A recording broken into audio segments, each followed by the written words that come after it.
Buenas, yo le voy a hablar sobre el realismo social en el Ecuador, la generación del 30.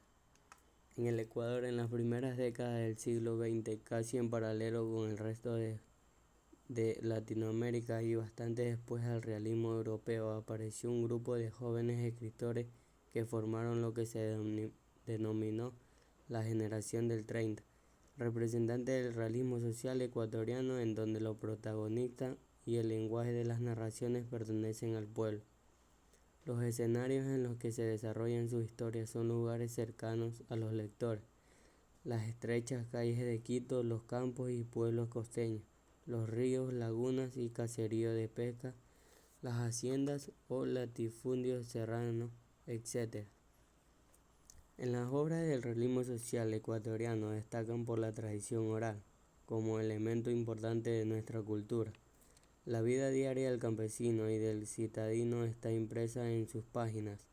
El bolón de verde con pescado, las fiestas en casa del compadre, las formas caseras de pesca, el alcohol, las pasiones violentas del montubio y del indígena, la riqueza de costumbres y saberes ancestrales, los amorfinos, las huelgas de obreros, las manifestaciones callejeras y denuncian la injusticia social, la corrupción, el abuso del poder. Hubo un tiempo donde la literatura retrataba las hazañas de héroes, la belleza, las virtudes, la valentía, la elocuencia y lo bello. No es hasta inicios del siglo XIX que en Europa surge una corriente llamada realismo, con autores como Charles Dickens y Honorato de Balzac, que presentan en sus obras un retrato de la sociedad, quienes la habitaban, sus demonios, fracasos, lo imperfecto, la cruda realidad. En el Ecuador, esta corriente surgió con la denominada Generación del 30, o realismo social ecuatoriano. Este movimiento se componía de jóvenes con la misma ideología y estética literaria, misma edad y sentir, y un contexto histórico compartido. Las principales características de esta corriente son tres. Una narrativa cercana al hombre cotidiano y sus costumbres, donde se muestra su forma de hablar, sus expresiones, su sentir. El deseo de definir una cultura nacional ecuatoriana, donde sus personajes son el cholo, el obrero, el indio, el montubio, el transeúnte desconocido, el humano reemplazable. Por último, este tipo de literatura busca protestar contra las injusticias que sufrían estos grupos minoritarios, haciendo del realismo social un reclamo. La generación del 30 se dividía en dos grupos, el de la sierra y el de la costa.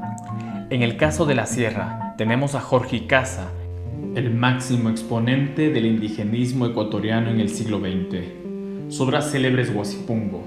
Huasipungo retrata el cruel trato que sufrieron los indígenas en el siglo XX.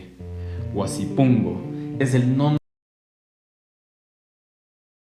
del pedazo de tierra que el patrón daba al indio a cambio de trabajo y su abuso. Icaza en esta novela retrata de una manera muy cruda las condiciones de vida de los indígenas.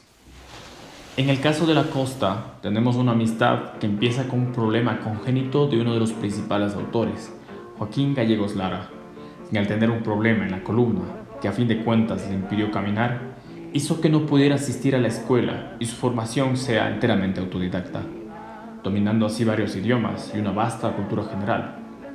Eso trajo a varios jóvenes para conversar con él, entre ellos Demetrio Aguilera Malta, quien después lo presentó a Enrique Gil Gilbert, quienes publicarían un conjunto de cuentos, Los que se van, en 1930. A ellos se unieron posteriormente Alfredo Pareja Discanseco y José de la Cuadra, y juntos formaron el Grupo de Guayaquil.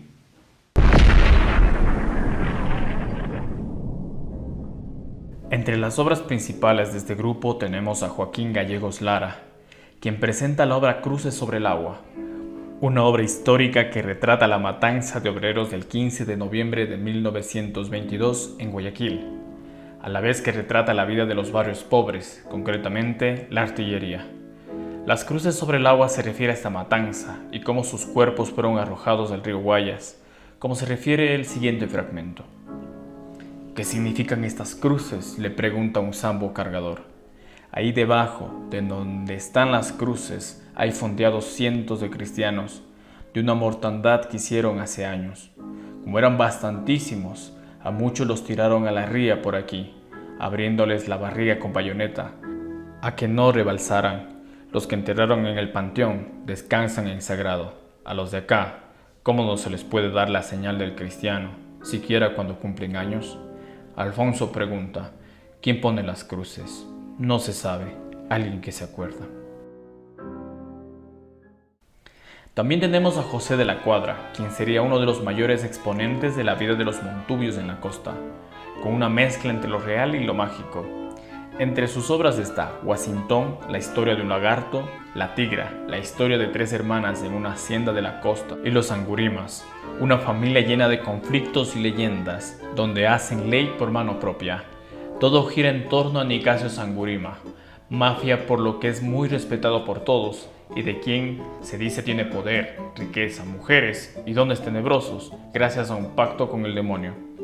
Muchos mencionan que este es un antecedente del realismo mágico, de lo que sería 100 años de soledad de Gabriel García Márquez.